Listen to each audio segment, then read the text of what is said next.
ॐ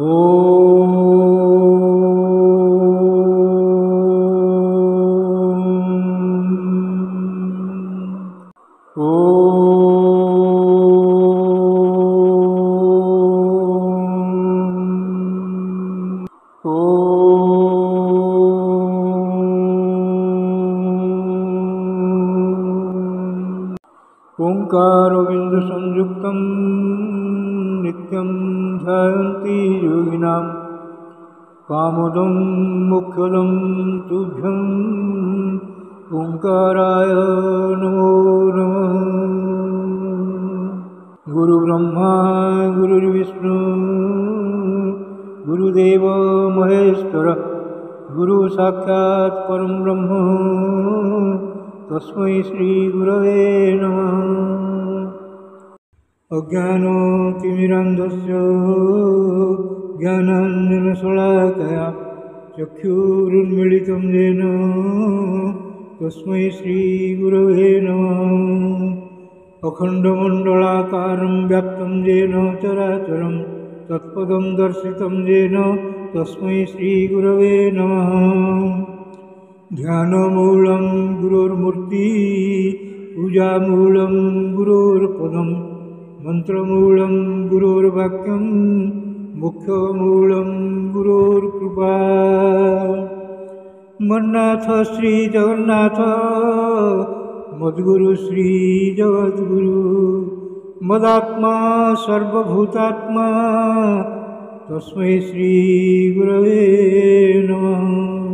जंगारु ब्रह्ममूर्ति प्रणवतनुधरं सर्ववेदान्तसारं भक्तानां कल्पवृक्ष भवजलतरणी सर्वतत्त्वानुतत्त्वं योगिनां हंसतत्त्वं हरिहरनमितं श्रीपति वैष्णवानां शैवानां भैरवश्च पशुपतिः परमशक्तितत्त्वं च शाक्तं बौद्धानां बुद्धसाक्षात् ऋषभजतिवर जैनसिद्धान्तसारं तं देव पातु नित्यं कलिकलुषहरं नीलशैलाधिनाथम्।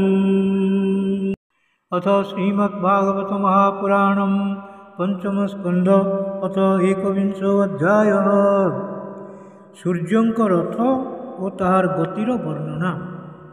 नारायणं नमस्कृत्यं नरं चैव नरोत्तमं देवीं सरस्वतीं व्यासं ततो जयमुदीरयेत्। मूकं करोति वाचालं पङ्गुं लङ्घयते गिरिं यत्कृपातमहं वन्दे परमानन्दमाधवं। निगमकल्पतरोर्गलितं फलं सुखमुखातमृतं द्रवसंयुतं पिबतं भागवतं रसमालयम् मुहुर्मुहुः रसिका भुवि भावुकाः। श्रीशुक उवाच एतावानेव भूगोलस्य सन्निवेशः प्रमाणलक्षणतो व्याख्यातः। एतेन हि दिवो मण्डलमानं तद्विद उपदिशन्ति यथा द्विदलयोर्निष्पादवादिनां ते अन्तरेणान्तरिक्षं तत् उभयं सन्धितम्। जन्मजगतो भगवान् स्तपतां पतिस्तपन आतपेन त्रिलोकीं प्रतपत्यवभासयात्याम् आत्मभाभास स एष उदगयन दक्षिणायन वैशुव तत्संज्ञाभिर्मान्द्र शैग्र समानाभिर्गतिभिर्रोहण अवरोहण समानस्थानेषु यथा सवनम् अभिपद्यमानो मकरादिषु राशिषु होरात्राणि दीर्घह्रस्व समानानि विधत्ते। यदा मेषतुलयोर्वर्तते तदा अहोरात्राणि समानानि भवन्ति। यदा वृषभादिषु पंचसु च राशिषु चरति तदा ह्येव वर्धन्ते ह्रसति च मासे मास्यैकेकां घटिका रात्रिषु। यदा वृश्चिकादिषु पंचसु वर्तते तदा अहोरात्राणि विपर्यायाणि भवन्ति। यावत् दक्षिणायनमाहानि वर्तन्ते यावत् उदगयनं रात्रयः। एव नवकोटय एकपञ्चाशल्लक्षाणि योजनानां मानसोत्तर गिरिपरिवर्तनस्य दिशन्ति तस्मिन् ऐन्द्रिं पुरीं पूर्वस्मान् मेरोर्देवो धानीं नाम दक्षिणतो जाम्यां संयमनीं नाम पश्चात् वारुणीं निम्लोचनीं नाम उत्तरतः सौम्यां विभावरीं नाम तासुदयं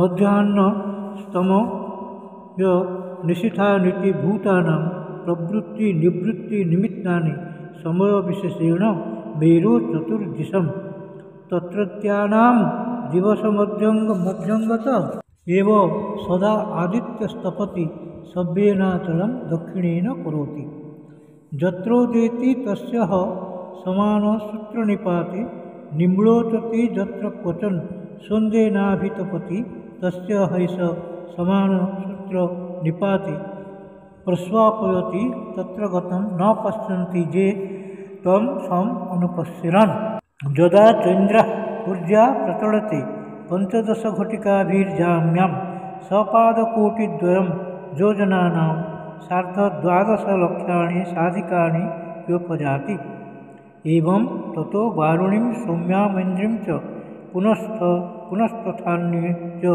ग्रहा सोमादयो नक्षत्रैः सह ज्योतिश्चक्रे समभ्युज्यन्ति सह वा निम्लोचन्ति एवं मुहूर्तेन चतुस्त्रिंशल्लक्षयोजनान् अष्टशताधिकानि सौररथस्त्रयमयोऽसौ चतस्रुषुः परिवर्तते पुरीषु यस्यैकं चक्रं द्वादशारं स्वर्णेमि त्रीणाभि संवत्सरात्मकं समामम् अनन्ति तस्याख्यो मेरोर्मूर्धनि कृतो मानसोत्तरे कृतेतरभागो यत्र प्रोतं रविरथचक्रं तैलयन्त्रचक्रवत् भ्रमन् मानसोत्तरगिरौ परिभ्रमति तस्मिन्नख्ये कृतमूलौ द्वितीयो अक्षसूर्यमानेन संमितस्थले यन्त्राख्यवत् ध्रुवे कृतो परिभागः रथनीडस्तु